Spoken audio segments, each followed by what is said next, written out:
যে আমি খানাপাৰাৰ সমীপত সোণাপুৰত জুবিন গাৰ্গক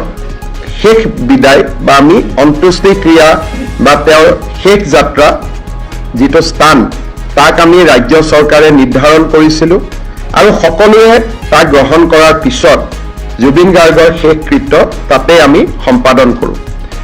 যোৱা এটা মাহ ৰাজ্য চৰকাৰে দৰ্শনাৰ্থী বা অনুৰাগীসকল গৈ থকাৰ কাৰণে সমাধিটোৰ স্থায়ী নিৰ্মাণৰ ক্ষেত্ৰত আমি বিশেষ ব্যৱস্থা লোৱা নাছিলোঁ। আজি সমাধিটোৰ স্থায়ী নিৰ্মাণৰ বাবে ৰাজ্য চৰকাৰৰ লোক নিৰ্মাণ বিভাগক দায়িত্ব অৰ্পণ কৰা হয়। লোক নিৰ্মাণ বিভাগে সমাধিটোৰ স্থায়ী নিৰ্মাণৰ বাবে এখন পৰিকল্পনা প্ৰস্তুত কৰিল। কিন্তু সেই পৰিকল্পনাখনক চূড়ান্ত ৰূপ দিবলৈ আজি ৰাজ্য চৰকাৰে কমিটি এখন নিৰ্মাণ কৰে। অৰ্থাৎ কেনেকৈ হ'ব তাৰ প্লেনিংটো সেই কমিটিখনে অনুমোদন কৰাৰ পিছতহে ৰাজ্য চৰকাৰে ৰূপায়ণ কৰিব পাৰিব। বিভাগটো হ'ব PWD, কিন্তু কৰিব লাগিব as per direction of this committee. কমিটিৰ সদস্যসকল হ'ল শ্ৰীমতী গৰিমা গাৰ্গ, শ্ৰীমতী পামী বৰঠাকুৰ, শ্ৰী শ্যামন্ত গৌতম, শ্ৰী পাৰ্থ সাৰথী মহন্ত, শ্ৰী বীৰেন সিংহা, শ্ৰীমতী অনুৰাধা শৰ্মা পূজাৰী, শ্ৰী প্ৰাঞ্জল শইকীয়া, শ্ৰী পুলক বেনাৰ্জী, শ্ৰী দুলাল মানকি, শ্ৰীমতী তৰালী শৰ্মা আৰু আমাৰ শংকৰদেৱ কলাক্ষেত্ৰৰ যুটীয়া সচিব সুদৰ্শন ঠাকুৰ এই কমিটিখনৰ আহ্বায়কৰ দায়িত্ব পালন কৰিব। আকৌ এবাৰ ক'ব লাগিব, শ্ৰীমতী গৰিমা গাৰ্গ, পামী বৰঠাকুৰ, শ্যামন্ত গৌতম, পাৰ্থ সাৰথী মহন্ত, বীৰেন সিংহা, অনুৰাধা শৰ্মা পূজাৰী, প্ৰাঞ্জল শইকীয়া, পুলক বেনাৰ্জী, দুলাল মানকি, তৰালী শৰ্মা আৰু সুদৰ্শন ঠাকুৰে এই কমিটিখনৰ আহ্বায়ক বা সচিবৰ দায়িত্ব পালন কৰিব। আৰু এই কমিটিখনে যিখন প্লেন বা যিটো আৰ্কিটেকচাৰত অনুমোদন জনাব তাকে ৰাজ্য চৰকাৰে ৰূপায়ণ কৰিব।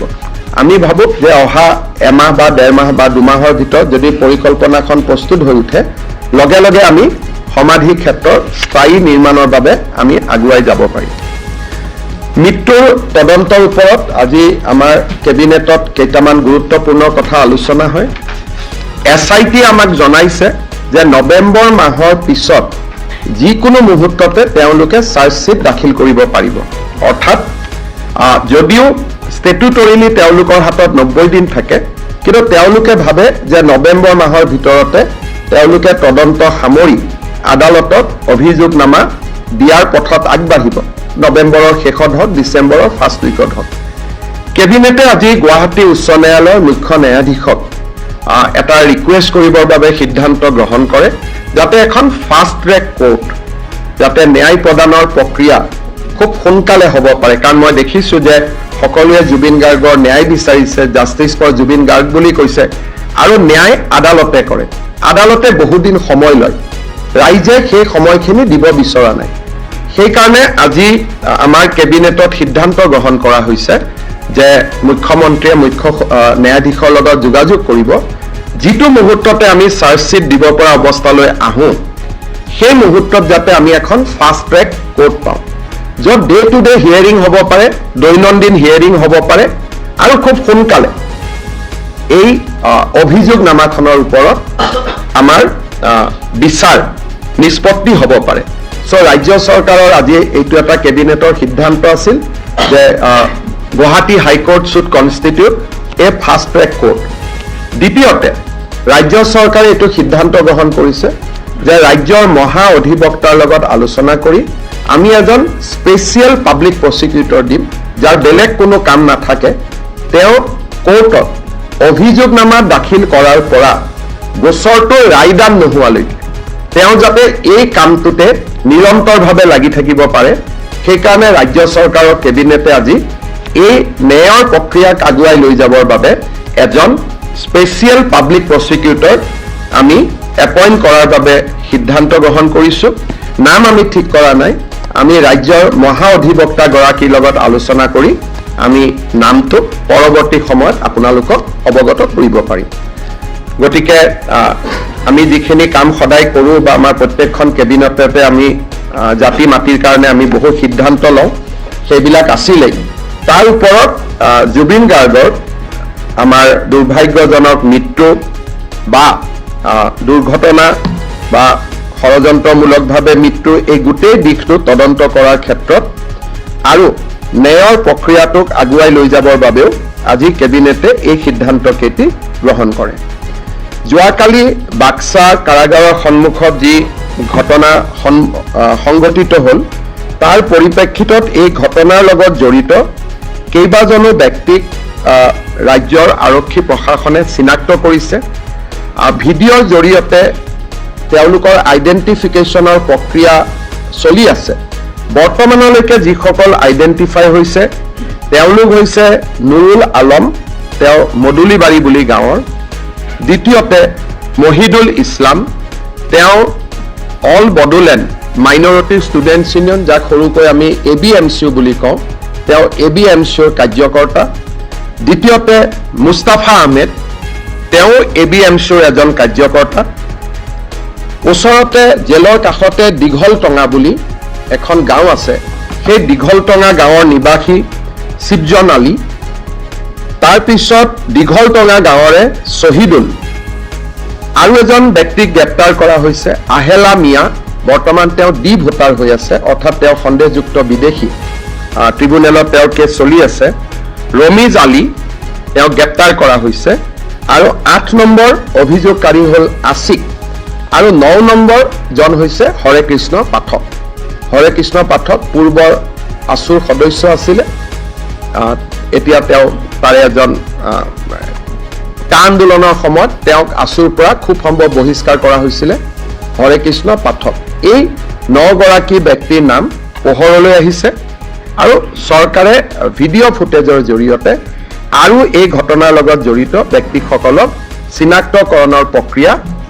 চলাই আছে হয়তো অহা কালি পৰহি আৰু অভিযুক্তৰ নাম পোৱা যাব ৰাতিপুৱা মন্ত্ৰী ৰঞ্জিত দাসক মই এইমছলৈকে পঠাইছিলোঁ যোৱাকালিৰ ঘটনাৰ লগত দুজন লোক এইমছত দুজন যুৱক এইমছত চিকিৎসাধীন হৈ আছিলে তেওঁলোকক এটা সময়ত বিভিন্ন সংবাদ মাধ্যমত মৃত্যু হোৱা বুলিও কথা কোৱা হৈছিলে কিন্তু কালিৰ ঘটনাত কাৰো মৃত্যু হোৱা নাই দুইজন ব্যক্তি এতিয়া ষ্টেবল আৰু ৰিকভাৰীৰ পথত আগবাঢ়িছে বুলি এইমছ কৰ্তৃপক্ষই মন্ত্ৰী ৰঞ্জিত দাসক অৱগত কৰিছে মোৰ ফালৰ পৰা এইখিনি যদি আপোনালোকে কিবা সুধিব Sir, if you can repeat. লাঠি চাৰ্জ আৰক্ষীয়ে প্ৰথম কৰা নাই গোটেই ঘটনাটো এটা যদি ভিডিঅ' ক্লিপ চাই অকণমান ধাৰণাটো ভুল হ'ব যেতিয়া গুৱাহাটীৰ পৰা গাড়ীখন গৈ আছিলে তেতিয়া তাতে পেভাৰ্ছ ব্লক আছিলে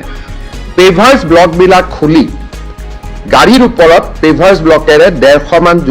যুৱকে আক্ৰমণ কৰিছিল তেতিয়া তাত আমাৰ অসম আৰক্ষীৰ জোৱান এগৰাকী আঘাতপ্ৰাপ্ত হয় আৰু তেওঁ হস্পিটেলাইজ হয় গতিকে প্ৰথম শিলাবৰ্ষণ আৰক্ষী তাত জমা নোহোৱাৰ আগতে যেতিয়া কনভয় গৈ আছে কনভয়তে আক্ৰমণ কৰা হৈছিল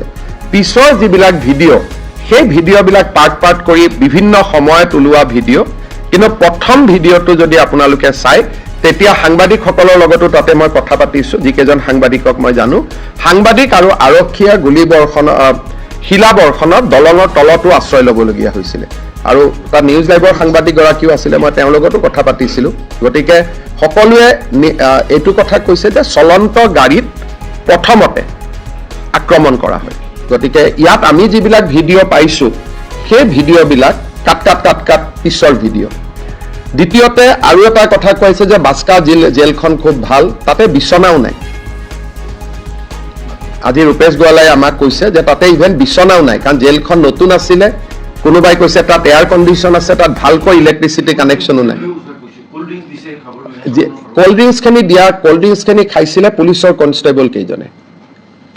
কনষ্টেবল কেইজনে খোৱা পানীটো পুলিচৰ হাতত থকাৰ কাৰণে নিজে খাবৰ কাৰণে ৰখাৰ কাৰণে দুই এজন বাতৰি কাকতে অভিযুক্তৰ কাৰণে বুলি ক'লে এতিয়া অভিযুক্তৰ খাওক নাখাওক ডিউটিত থকা পুলিচেতো পানী খাব লাগিব তেওঁলোকতো জুবিনৰ অনুৰাগী গতিকে এই আৰু জেলখনৰ ভিতৰতো আপোনালোকক কেতিয়াবা আমি লৈ যাব পাৰিম আপোনালোকে চাব পাৰিব তাত দূৰণিলৈকে ক'তো এয়াৰ কণ্ডিশ্যন নাই সেইটোকে কৈছোঁ যে আপোনালোকে নিজে চিন্তা কৰক কালি যদি দুজন ল'ৰাৰ মৃত্যু হ'লহেঁতেন তাৰ দায়িত্ব কোনে ল'ব লাগিলহেঁতেন আজি ইচ্ছা কৰিলে এই দুজন ল'ৰাই যে গুলি খালে তাৰ গোটেই দায়িত্বটো ৰাজআতিথ্য দিয়া বুলি কোৱা চেনেলজনৰ সাংবাদিকজনক আমি আইনমতে আজি গ্ৰেপ্তাৰ কৰিব পাৰোঁ কাৰণ তেওঁৰ হাতত কোনো প্ৰমাণ নাই যিখন জেলত বিচনাও নাই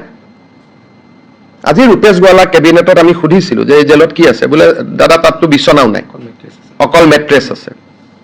নিৰাপত্তা দিব লৈ যোৱা হৈছে ৰাজআতিথ্য নহয় দুইটাৰ মাজত পাৰ্থক্য আছে তাত ক'লে এয়াৰ কণ্ডিশ্যন আছে আজি এই দুইজন ল'ৰা যে যদি মৃত্যু হ'লহেঁতেন এই মৃত্যুৰ দায়িত্ব কোনে ল'লেহেঁতেন শীতল পানীয় বুলি কোৱা চেনেলটোৱে নহ'লে ৰাজআতিথ্য দিয়া বুলি কোৱা চেনেলটোৱে এতিয়া মই কাৰো ওপৰত ষ্টিক হ'ব খোজা নাই সকলোকে ধৰি লৈছে জুবিন অনুৰাগী কিন্তু যদি কালিৰ ঘটনাটো তদন্ত হয় তেতিয়াহ'লে প্ৰথম প্ৰভোকেশ্যনটো এটা চেনেলৰ সাংবাদিকৰ পৰা আহিব যোনে ৰাজআতিথ্য দিয়া বুলি ক'লে নম্বৰ 2 শীতল পানীয় খোৱা বুলি ক'লে গতিকে ক্ৰিমিনেল কেছটো এনেকুৱা হয় যে সাংবাদিকসকলৰ ফ্ৰীডম অফ স্পীচ আছে কিন্তু সঁচা মিছা বাতৰি কৈ থকাটো ফ্ৰীডম অফ স্পীচৰ ভিতৰত নপৰে গতিকে এই বিষয়টো মই ভাবোঁ যে আপোনালোকে যদি জেলখন চাব খোজে যাবও পাৰিব দুটা দিন পিছত পৰিৱেশটো অলপ ঠাণ্ডা হৈ গ'লে জেল ৰাজআতিথ্য জেগা হ'ব পাৰে নেকি জেল কেনেকৈ ৰাজআতিথ্য জেগা হ'ব পাৰে আমি একেখন টকা খৰচ কৰি জেলহে বনাইছোঁ আমিতো হোটেল বনোৱা নাছিলোঁ জেলত কি থাকে সৰু সৰু ৰুম থাকে এটা ৰুমৰ পৰা এটা ৰুমত আহিব নোৱাৰা ডাঙৰ ডাঙৰ ৱাল থাকে জেলত ৰাজআতিথ্য হ'ব পাৰে নেকি যদি আমি হোটেল এখনক জেললৈকে কনভাৰ্ট কৰিলোহেঁতেন তো ৰঞ্জন দৈমাৰীৰ ক্ষেত্ৰত আমি তেওঁক এটা গেষ্ট হাউচত ৰাখিছোঁ NDFBৰ বহুত কেইজন একিউজত চিৰাঙত এখন আমি গেষ্ট হাউচত ৰাখিছোঁ তাত ক'ব পাৰে ৰাজআতিথ্য বুলি আৰ্গুমেণ্ট চেক কিন্তু জেলতে ৰাখিলে জেলখন কেনেকৈ ৰাজআতিথ্য হ'ব পাৰে গতিকে বিষয়টো ক'লৈকে লৈ যোৱা হৈছে মই ভাবোঁ যে ডেফিনেটলি সেই পেপাৰখনক জাষ্টিছ সৌমিত্ৰ শইকীয়া কমিটিয়ে মাতিব সাক্ষী দিবৰ কাৰণে কাৰণ অসম চৰকাৰে তাত এফিডেভিট দিব এই চেনেলটোৰ বিপক্ষে